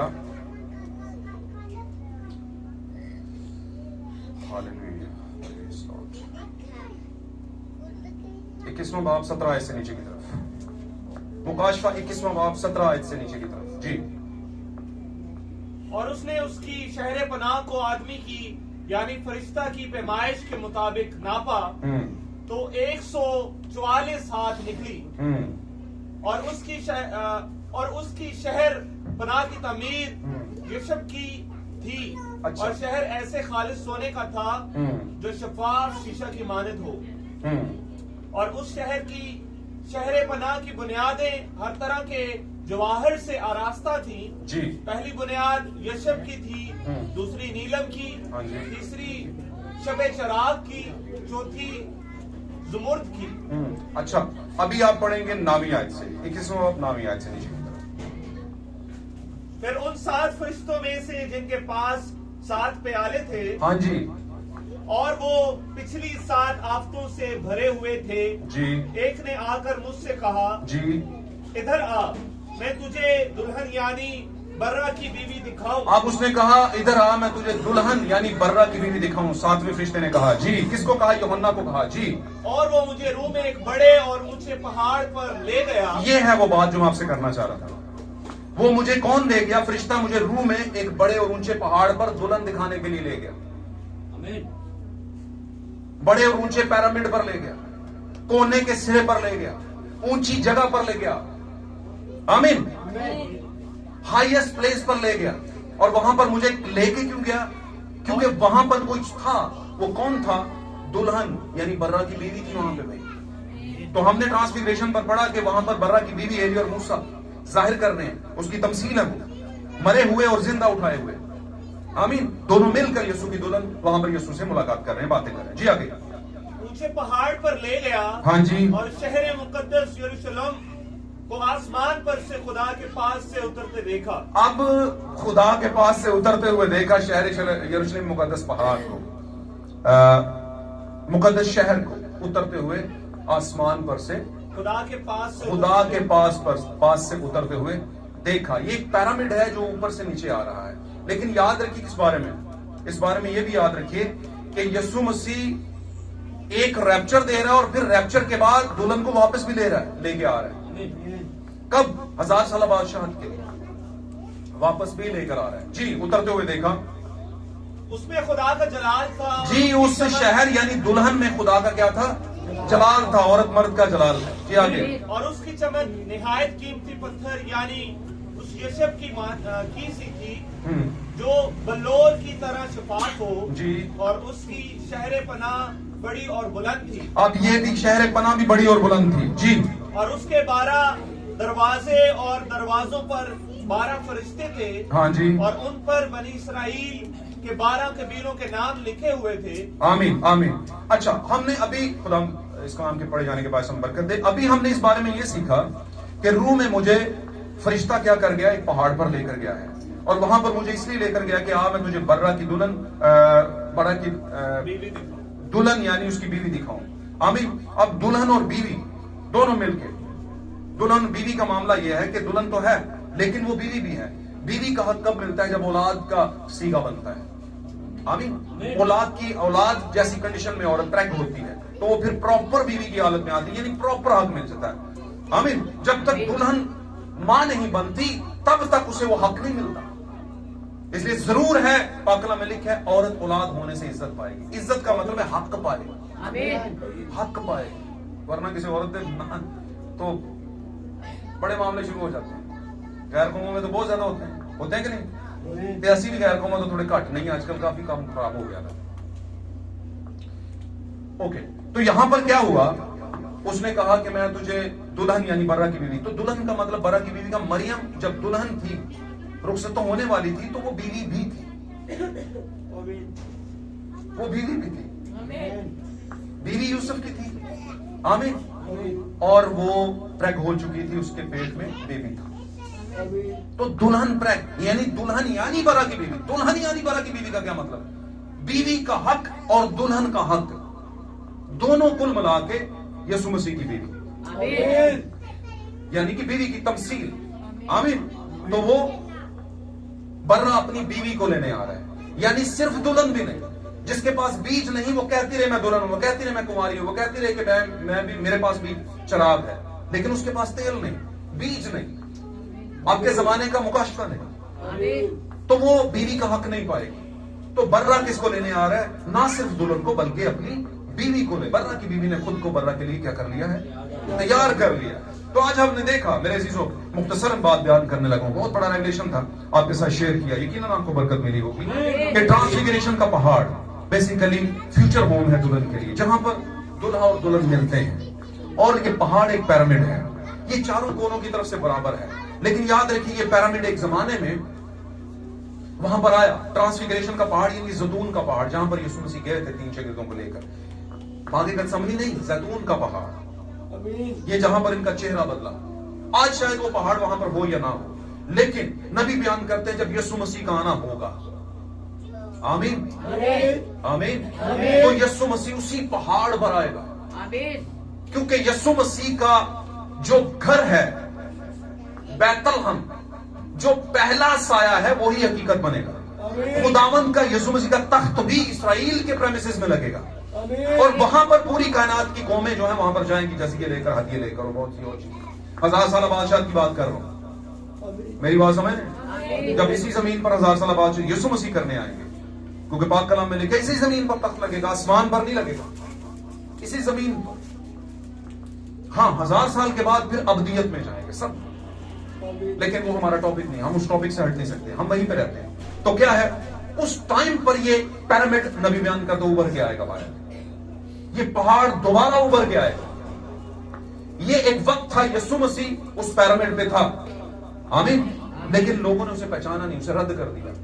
यीशु मसीह उस पिरामिड के ऊपर है, कोने के सिरे का पत्थर के तौर पर, और उस पत्थर को उस जमाने के फकी फरीसी जो हिकमत के और तालीमों का और इल्म के और सेमिनरियों के मामार थे, जो कहते थे हमने जो सेट कर दिया वो सेट कर दिया, हमने कहा तस्बीह पढ़नी है तो पढ़नी है, हमने कहा मेला करना है तो करना है, हाँ जी, हमने कहा क्रिसमस पे ये करना है, वो नहीं, वो करना है, वो नहीं, ये करना है तो करना है। तो मामार हैं जो बिल्डिंग्स बना रहे हैं, लेकिन यीशु ने समझ नहीं आया। यीशु एक ऐसा पत्थर था जो लग नहीं रहा था किसी। बंदा उनको बताया, अकल के अंधो, कोने के सिरे का है ये कैसे आगे बीच में लगेगा, ये है ही टॉप का, top corner, top stone, corner stone, सबसे कोने के ऊपर, टॉप के ऊपर जो लगेगा। इन चारों का एक कोना बनता है जहां पर ये मिलते हैं जाकर, और उस कोने पर मोहब्बत है, खुदा का फजल है, उसकी ग्रेस है, आमीन। वहां पर हम जाकर उसे मिलेंगे और मिलते हैं, आमीन, हालेलुया। तो इन बातों को अपने पास रखिए कि आखिरी जमाने का रेवलेशन है। हम एलिया और मूसा मिलकर दुल्हन हैं, यीशु मसीह के पिरामिड के ऊपर उससे मुलाकात करने को, आमीन। इसी दौरान में जमीनी गवाह भी हैं जो बहुत सी ओपिनियन देते हैं, लेकिन इन सब के ऊपर एक ओपिनियन है जो कि बादल से जाहिर होती है, और बादल जब भी आया है कोई आवाज जरूर आई है। और मैं आपको एक बात बताता चलूं, वैसे ये बादल आपको नहीं पता, आपको पता है किसी बादल का, बाइबल के अलावा किसी बादल का पता है?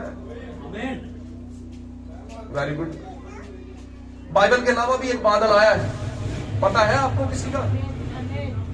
और मैं कल्ला नहीं कह रहा कि तुम कहोगे भाई ने केड़ी गल कर दे। बादल असल च असीं सिर्फ अपने घर तक कहने ना, यही दुनिया है, दुनिया नहीं, दुनिया में बहुत कुछ हो रहा है, हालेलुया। तो 1963 में एक बादल उतरा है, सन 1963 में एक बादल उतरा है जिसमें से आवाज आई है, जिसमें से ओपिनियन आई है, जिसमें से ओपिनियन का मतलब जिसमें से मशवरा आया है कि ये करोगे तो बात बनेगी, इसके बगैर बात नहीं बनेगी। और उस बादल को ओढ़े हुए उतरा कौन था? मुकाशवा 10 में जो बयान किया गया था ये होगा। अब मुझे बताओ, यूहन्ना 1963 से पिछले कितने साल पहले था? यूहन्ना को पहले ही मुकाशवा में आने वाली चीजें बता दी गई थी। एक फरिश्ता उतरेगा, उसका एक बात, ये कब उतरेगा? वैसे चले, अगर ये 1963 में नहीं उतरा तो कब उतरेगा? क्या मुकाशवा की बातें खुलने वाली हैं या खुल चुकी हैं? खुल चुकी हैं। अगर खुलने वाली हैं तो दुल्हन हाले भी तो खींच रहे, दुल्हन पर तो हम कहते हैं दुल्हन पे सब खुल चुका है, दुल्हन तो भरमाई गुमराह नहीं, उसको तो सब पता है कि नहीं?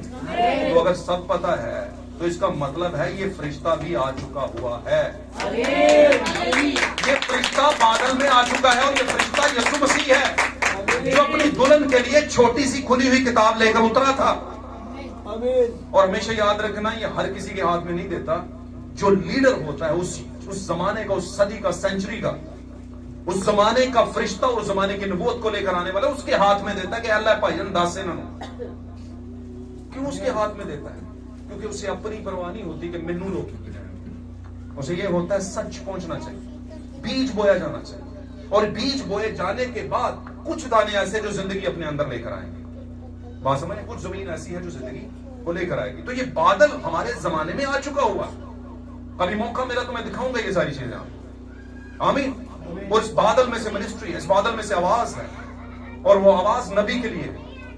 और नबी, आपको बताऊं, जिस कौम में नबी नहीं होता वो कौम, और जिस कलीसिया में नबूवत नहीं होती वो कलीसिया यतीम होती है, अनकंफर्टेबल। अंग्रेजी में लिखा है, यीशु मसीह ने कहा मैं तुम्हें यतीम नहीं छोड़ूंगा, कहा अंग्रेजी में लिखा है मैं तुम्हें अनकंफर्टेबल नहीं छोड़ूंगा। अनकंफर्टेबल समझ दो किन्हों कहते हैं? कोई बच्चा रसे बोलो इसका तर्जुमा क्या? अनकंफर्टेबल, बेसकून। भाई बहनों, अपने एक मैसेज में कहते हैं दुनिया बेसकून क्यों है? Why are the world toasted? क्यों वो ऐसे जैसे टोस्ट बनाया उसे बेसकून किया हुआ है? क्यों है? क्योंकि लगी हुई है जनाब तमाशियां, टैबलोज है ना, फलान टमकान दे विच, ये कर लो, वो नहीं कर लो, ये कर लो, इंजॉयमेंट मैं कहता करो, लेकिन जब अकल खुले तो खुलने दो।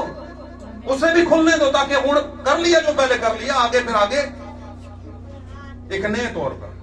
तो क्या है, मैं आपको जो बताने की कोशिश कर रहा था, जिस बात की तरफ लाने की कोशिश कर रहा हूं, मैसेज इसके बगैर कंप्लीट होता नहीं। और बाय द वे मैं आपको सिरे की बात बताऊं, एंड टाइम मैसेज की फाउंडेशन है नबूवत। एंड टाइम मैसेज का जो हिस्सा है वो नबूवतों के बगैर नहीं चलता। और नबूवत एक मुकाशफा लेकर आती है, और मुकाशफा के बगैर कोई इंसान जी नहीं सकता। सही नहीं, अनकंफर्टेबल। यीशु ने कहा मैं तुम्हें अनकंफर्टेबल नहीं छोड़ूंगा। अच्छा, बेसकून का मतलब क्या है? आराम के बगैर। ऐसा ही है जी, बोलते जो बोलोगे तो बरकत मिलेगी। साथर नाक जरा ना थोड़ा सा वो मिलती जाएगी, वो क्या उससे कनेक्शन मिलता जाएगा, तो आपको बात भी समझ आती जाएगी। अभी बेसकून का मतलब बेआराम। अब आराम को ले लो, तो यीशु मसीह ने कहा खुदावंद के मुकद्दसों के लिए, अभी पौलुस ने कहा खुदावंद के मुकद्दसों के लिए अभी सबत का आराम बाकी है। पहले फरिश्ते ने कहा बाकी है, लेकिन सातवां फरिश्ता ये नहीं कहता कि बाकी है, वो कहता है दुल्हन आराम में।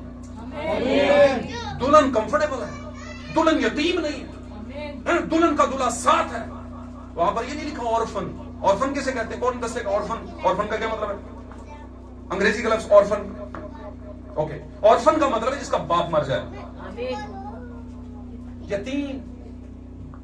जबकि खुदावंद यीशु ने जब कहा कि मैं तुम्हें यतीम नहीं छोड़ूंगा, तो इसका मतलब ये नहीं था ऑर्फन वाला यतीम नहीं। उसने ये कहा था कि मैं आया हूं दुनिया को नजात देने, तो तुम्हें नजात के बगैर नहीं छोड़ूंगा। तुम्हें नजात देकर, और नजात के बाद ही सुकून आता है। नजात का मतलब छुटकारा, सुकून, आराम, है ना? तो अगर दुल्हन आज भी आराम में नहीं है, मुकाशफात नहीं खुले, तो वो आराम में नहीं। जबकि दुल्हन पर मुकाशफात खुल चुके हैं, और खोले किसने? नबी ने। क्यों जी? मैं अक्सर मिसाल देता हूं, रेडी ते जो ना सब्जी लैंड ते असी कदी उन्होंने नहीं पूछा भाई तू कतल ते नहीं कीता किते कोई है? भाई तेरा करैक्टर कैसा है? कभी पूछा? पूछते हैं कि नहीं? नहीं पूछते। तो फिर क्या करते हैं? जाते हैं भाई इतने दी याद दे, कहते हैं ना इतने की सब्जी दे दो भाई, इतने की ये दे दो, कहते हैं ना। तो अगर आपको पाक कलाम में से नबूवतें मिलने, तो बंदा पीछे हो जाता है। ये मत सोचे कहां से आई, ये पहले ये देखें कि क्या ये जो आई हैं पाक कलाम से पैचअप करती हैं। अगर गश्त करती हैं, तो आपने अगर रद्द कर दिया, तो सबसे पहले मुनकर आप बनेंगे। क्योंकि खुदा ने रेवलेशन हमेशा बादल के जरिए खोला, और जब वो आएगा तब भी बादल में आएगा। जब हुक्म देगा तो बादल में से देगा, जब मोहब्बत जाहिर करेगा तो बादल में से करेगा। और अगर बादल अच्छा ये वो कौन सा, अच्छा बादल की डेफिनेशन थोड़ी सी 2 मिनट मिल सकता है? ओके, जवानों को पहले पूछना चाहिए, बुजुर्ग तक कहा चल काका लगा रहा हूं, फिर केड़ी गल मैं नहीं लगा नहीं रहूंगा, मैं इसको खत्म करूंगा। मैं आखिरी बात, ये बादल ना, वैसे बादल ये जो दुनिया के हैं, ये ऊपर नजर आते हैं, बादल आ गए, बदल आ गए, भाई चुकर ला लो कपड़े हैं ना, इधर कर लो, उधर इधर कर लो, कहते हैं ना। तो क्यों भागते हैं? कपड़े सूखे नहीं तो गिले हो जाएंगे, क्योंकि बारिश आ जाएगी ना। बादलों में क्या होता है?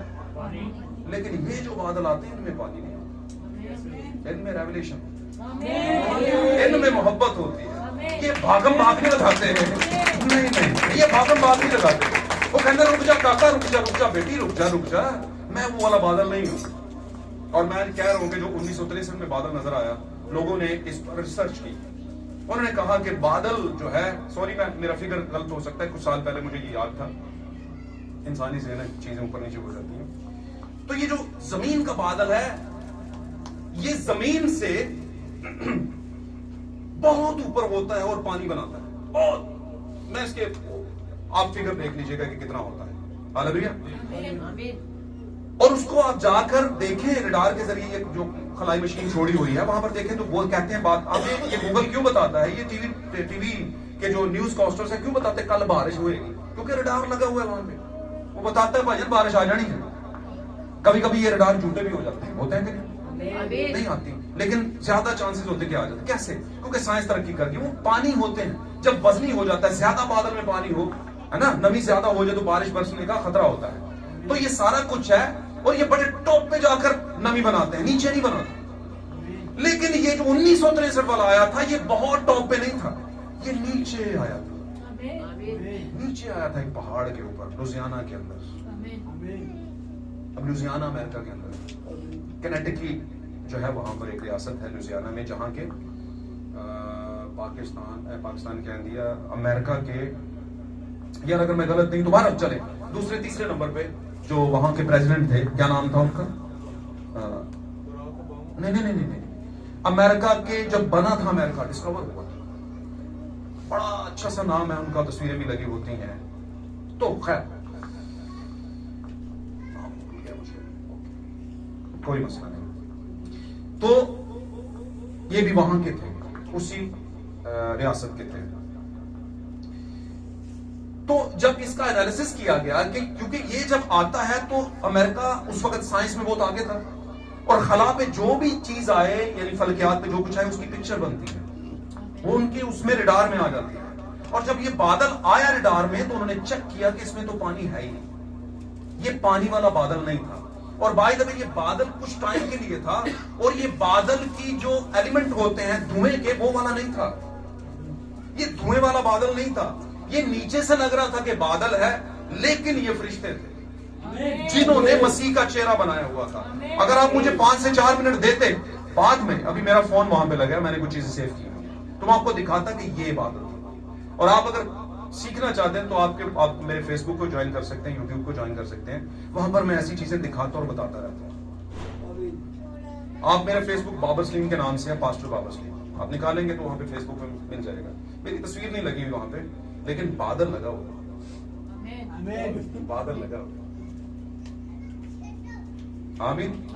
उस बादल में एक नरसिंगा भी है, बुलावा है वो बादल, एक ओपिनियन दे रहे हैं, आज वो भाईजान बच जाओ, है मेरी उम्मत के लोगों, उसमें से निकल कर अलग हो जाओ।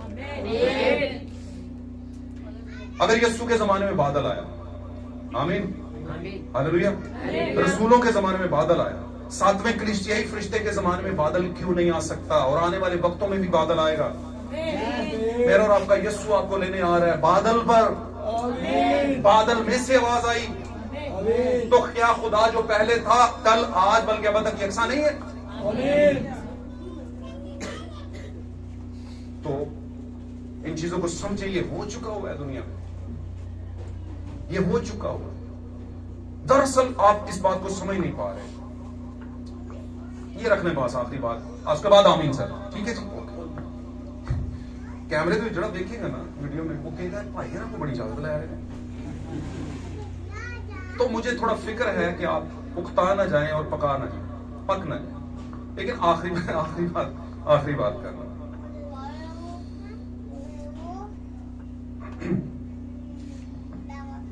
बादल की बात चल रही थी हमारी कि ये बादल जो है वो साइंसी बादल नहीं था, बल्कि ये इल्हामी बादल था। और अगर ये बादल आया है 1963 में, तो इस बादल में कोई आया है, आमीन। और इस बादल में जो आया है वो मुकाशफा 10 बाब में आया है, वो वाला मुकाशफा वो जो है बादल में आया है 1963 में। आप कहेंगे ऐसा कैसे? मैं कहूंगा, मैं बताऊंगा। यीशु मसीह अपनी पहली आमद में कब आया? बच्चे की सूरत में। जब आया तो 12 साल हो चुके थे, बातें शातें कर रहा था, अकल सारी थी, सारी बातें थी, बड़े बड़े सवालों के जवाब। तो वहीं पर जान क्यों नहीं दे? अभी तो 12 साल का था, दे देता जान, क्या बात है, खून तो वही था, बेटा भी खुदा का था, दे देता कि नहीं? लेकिन अगर वहीं पे जान दे देता तो मिनिस्ट्री कौन करता? कुछ स्पेशल वंस को कैसे मिल, सारी दुनिया में यीशु मिला, वैसे मैं बताता। और मैं आपको सही बताऊं, यीशु जब पैदा हुआ तो दुनिया में 90% लोगों को पता ही नहीं था कि वहां पर यरूशलेम में कोई पैदा हो चुका है, किसी को नहीं पता। दीगर कौमें तो, हमारे हमसाया कौम तो 1400 साल पहले आई है, 1400 साल पहले इनकी हिस्ट्री है, उससे पिछली कौमों को भी पता नहीं था। मैं कहता हूं यीशु मसीह के इलाके के बंदे को, बादशाहों को सब पता होता है, उसे नहीं पता था। इतनी सिंप्लिसिटी में यीशु आया, क्योंकि वो सिंप्लिसिटी में आता है और सिंप्लिसिटी वालों को के पास आता है। पता ही नहीं चला, तो फिर आज जगह नहीं पता चलेगा किसी को, है भाई जी, नहीं आज नहीं, क्योंकि आपको बताया नहीं है ना किसी ने, क्योंकि बताने वालों को बताया, वहां पर कितनों को बताया? मजूसियों को बताया, और फिर चल के कुल मिला के वो जो अनपढ़ क्या बैठे हुए थे वहां पर, चरवाहे जिनसे स्मेल भी शायद आती हो, उनको बताया, बस इतनों को तो बताया, और क्या बताया? सबको नहीं बताया। लेकिन जब वो आ गया तो फिर सबको पता चल गया, लेकिन जब पता चल गया तो कुछ ने माना, कुछ ने नहीं माना। यीशु आया, 12 साल में बादशाह, उसके बाद 30 साल में बपतिस्मा, 30 के बाद 1-1.5 साल के अंदर अंदर यीशु मसीह ने शरीर पर जान दी और आगे कुछ 30-40 दिन उनको नजर आता रहा और उसके बाद आसमान पे। यही था। मैं आपको बताऊं यीशु मसीह 30 साल तक 40 साल तक क्यों रहा, इसके पीछे रेवलेशन किसके लिए आया था? यीशु किसके लिए आया था बताइए मुझे? दुनिया के लिए नहीं।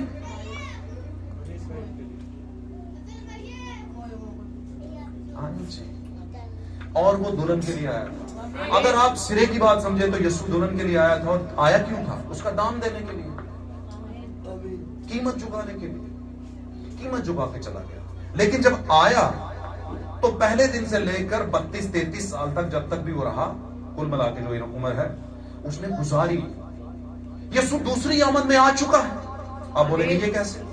तो मैं कहता हूं कि मुकाशफा के 10वें बाब में जब यूहन्ना ने देखा कई हजार साल पहले, तो वो इसी युग इसी जमाने के लिए देखा। यीशु आ चुका, यीशु आया। लेकिन यीशु आता किसके पास है? किसी को कुछ देने के लिए। वो आम लोगों के पास नहीं आता, नबी के पास आता है, फरिश्ते के पास आता है, जो आपके जमाने की कलीसिया का फरिश्ता होता है। उसको कहता है ये बता जाकर कि तू ऐसा है, वैसा है, वैसा है, ऐसा है। क्या नहीं लिखा हुआ? तो हम कहते हैं हम 7वें जमाने में भी हैं, हम 7वें कलीसिया दौर की कलीसिया भी हैं, हमारे जमाने में फरिश्ता भी है, पर ये पता ही नहीं फरिश्ता कौन है। यीशु ने कहा एलिया आएगा, बहाल करेगा। बहाली इसी टाइम पे होनी है, फिर ही तो उठाएगा ना।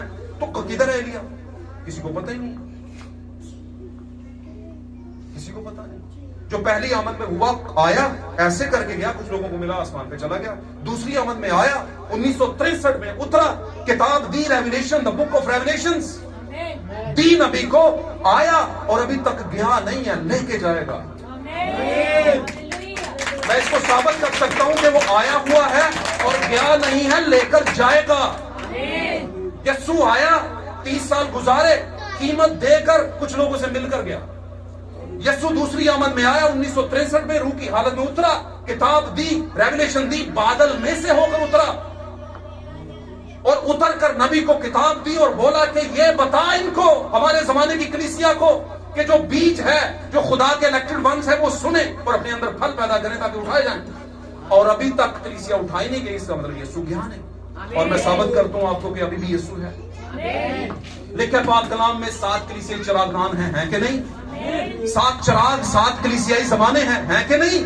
बोलते जाएं, पढ़िएगा उसको जाकर पहले, दूसरे, तीसरे बाब में।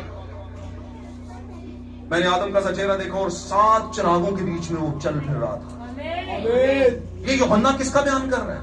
हमारे जमाने तक और पौलुस के जमाने से शुरू करके 7 जमाने और हमारे जमाने का आखिर 7वां जमाना, पहला पौलुस का और आखिरी हमारा, और बीच के 4-5 जमाने, आमीन, 5 और 2 7। पौलुस से पहला, फिर बीच में 5, उन पर मैं बात अभी नहीं कर रहा, और हमारा आखिरी। अपना सारी दुनिया हासिल कर ली थी, अपनी जान का नुकसान थे, दूजिया हिस्ट्रियां पढ़ पढ़ मर गए। लूथर की सी, जॉन वेस्ली की सी, फलाना की सी, टमकाना की सी, अपना पढ़ेगा। भाई मैं कितनी बारी क्या अपना पेपर हल कराया करो, अपने दूसरा का वेख के अपना पेपर ना गलत करो, अपना पेपर टाइम से हल करो, ले लेगा पेपर पास से। अच्छा आगे चलो। तो क्या हुआ? वो आया और 7 चिरागदानों में फिर रहे। तो 7 चिरागदानों में 7वां कौन सा चिराग है? हमारा जमाना। तो हमारे जमाने में फिर रहे, वो तो नहीं गया कहीं, वो तो यहीं पे है। अपनी कलीसिया चलता फिरदा मोर जे देखो, नामे मसीह नूं जेड़ा पुकारे अपने लहू दे नाल रंगदा फिरदा। जहां पर तुम 2 या 3 होंगे मैं उनके बीच में हूं, बीच में। क्योंकि वो आया हुआ है और खाली हाथ आया नहीं, क्योंकि दाम तो दे दिया था। देने के बाद किबरिया की दानी तरफ गया। साथ रहे मेरे साथ, स्टोरी सुना रहा हूं, बाइबल की स्टोरी लेके, अपना ही खून लेकर। लिखा है मुकाशवा में कि वो बर्रा जो है ज़बह किया हुआ जाकर तख्त पर बैठ गया और तख्त, दूसरे तख्त पर बैठे हुए के हाथ से क्या ले ली? मोरों की किताब ले ली। दावा किया कि इस किताब में मेरी दुल्हन के बारे में लिखा है, वो मुकाशफा जो दुनिया से छुपाए गए दुल्हन के लिए है। और लिखा है जब उसने पहली मोर खोली, दूसरी मोर खोली, तीसरी मोर खोली, चौथी मोर खोली, क्या क्या हुआ? ये सारी खोली। जब खोल दी गई तो फिर हमारे जमाने के अंदर उनको बताया गया। उस खुली हुई किताब को आसमान से किबरिया की दानी हाथ से लेकर हमारे जमाने के नबी को दिया गया। और देने के बाद आज दुल्हन के पास वो मुकाशफात है। आज की दुल्हन पुरानी हवा नहीं है जो सांप आए, जो मर्जी सिखाए और खाए और पिए और सारा कुछ मामला खराब। नहीं, ये दूसरे आदम की दुल्हन है। ये दूसरे आदम की हवा है और वो यीशु मसीह है ना। वो कभी गुमराह हुआ, उसने कहा तुम में से कौन है जो मुझ पर गुनाह साबित करे। तुम में से कौन है? अगर दूल्हा इंजदा थे जलाल, फिर दुल्हन भी हो रही है। लेकिन ये जलाल आया किसके जरिए? नबी के जरिए। तो यीशु तो गया ही नहीं, दुल्हन पूरी होगी, पूरी दुल्हन को लेकर यीशु आसमान पर जाएगा भी यही पे है। तुसी कह रहे हो आना है, तुसी कह रहे हो आने वाला है। वो जो आने वाला है वो तीसरी आमद है। लेकिन जब दुल्हन के लिए आया है तो वो आ चुका है। वो तीसरी आमद में सब देखेंगे आ गया यीशु, आ गया, क्योंकि अदालत करना आ रहा। लेकिन यहां पर अदालत करने नहीं, बल्कि दुल्हन को लेकर घर में जाने के लिए आ रहा है। आमीन, हालेलुया। ट्रांसफिगरेशन का पहाड़, तब्दीली सूरत का पहाड़, और तब्दीली सूरत का पहाड़ फ्यूचर होम है, हमारा घर है, जहां पर यीशु मिलता है, जहां पर मरे और जिंदा सारे मिलते हैं। और वो दुल्हन है और वो इलेक्टेड वंस हैं, स्लीपिंग वंस और लिविंग वंस। स्लीपिंग वंस के नाम सुते हुए, लिविंग वंस कहने ने जागे हुए। जागे जेडे चुके जाने दुल्हन का हिस्सा, तेरे सुते हुए ने यानी मरे हुए ने, सुते हुए मसीज, वो भी, वो दोनों मिलकर दुल्हन है। वहां पर उनकी सूरत भी जलाली बदलों में मिलेंगे, हमारी सूरत बदलेगी। और फिर मैं बार बार हटाया क्यों है, क्योंकि आपको आज का टॉपिक समझ आ जाए कि अगर आपकी सूरत नहीं ना बदली, ट्रांसफिगरेशन नहीं ना हुई, आपका फिगर चेंज नहीं हुआ, कैसे होगा? बातों से खुशबू आए, बातें करें तो खुशबू आए किसकी? और उस कहता हम यीशु मसीह की खुशबू। आप पे जैसी टके दे नहीं, बात करें तो खुशबू आए, बातों से खुशबू यीशु मसीह की बात होगी, रेवलेशन से। खुदावंद आज के कलाम के बायस ट्रांसफिगरेशन का पहाड़, इसके बायस हमें पूरी अक्ल दे, समझ दे, हिकमत दे कि हम इन बातों को अपने दिल में रखें और आज का मुकाशफा अपने दिल में रख सकें। God bless you all. खुदावंद praise God bless you all. आए हम सब मेरे यीशु दुआ करेंगे और आज के